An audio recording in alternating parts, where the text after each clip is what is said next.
From sold-out games to record-breaking viewership numbers, the WNBA continues to be a hot topic in the sports world. That's right, and all this attention on women's basketball is shining a spotlight on the gender pay gap.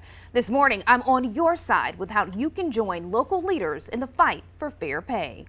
WNBA fever is sweeping the nation. And while the hype around women's basketball continues to heat up, it's always a trend. It's always around March. Everyone falls in love. The conversation about player pay is cooling down.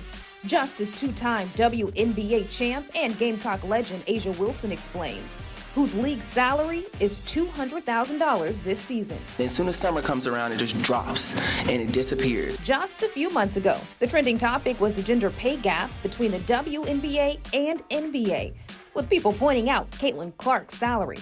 As the first overall pick in the draft, her contract this season is a little more than $76,000. Now compare that to the first-round pick in the NBA, who's projected to sign a contract worth more than $10 million his first year. We got to invest in these women. We have to really put the money into these women to push the needle forward. And it's bigger than just one player. According to Business Insider, last year, WNBA players made an average base salary of about $113,000. On the other hand, NBA players made an average base salary of nearly $10 million. And while Wilson and Clark are able to supplement their income with major brand deals, that's not the case for every WNBA player. I want a league that's going to pay players what they're worth. I want a league that's going to pay coaches what they're worth.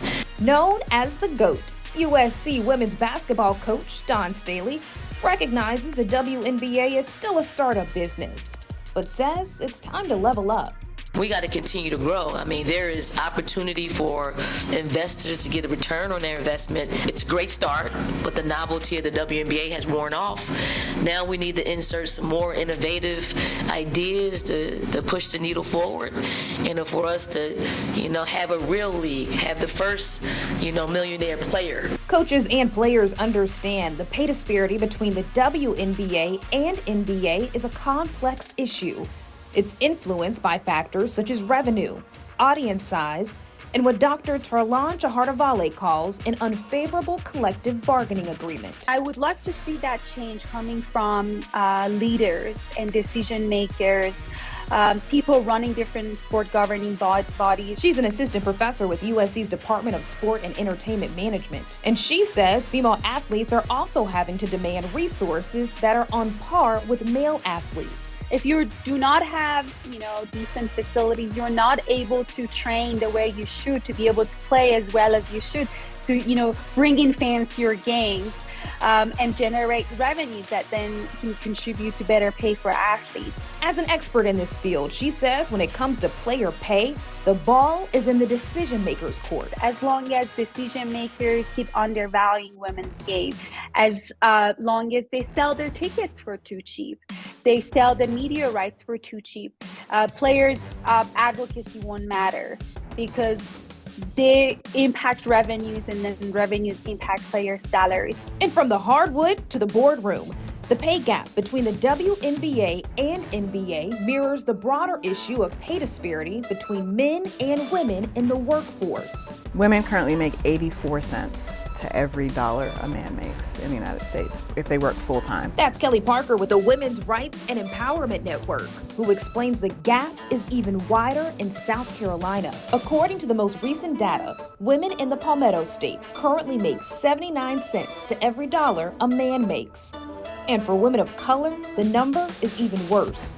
It's 57 cents for Black women and 55 cents for Latinas. We can't move forward, we can't make progress if you don't know what's happening in the background. When it comes to progress, research shows the gap has only narrowed 5 cents over the last 20 years across the country. Thankfully, there are steps we can take to help close this gap, which includes advocating for paid family leave, women negotiating salaries, and pay transparency, making sure that everybody knows what everybody else is making, so that there can't be any hidden bias. Networking and finding mentors to support people who may not know that this is a thing that they can actually negotiate for. It's not just about basketball or any single industry, Those people that have a seat at the table, speak up. Be that voice for the voices. Use their platform in that way. but recognizing and fixing systemic biases that undervalue women's contributions. For News 19, I'm Whitney Sullivan.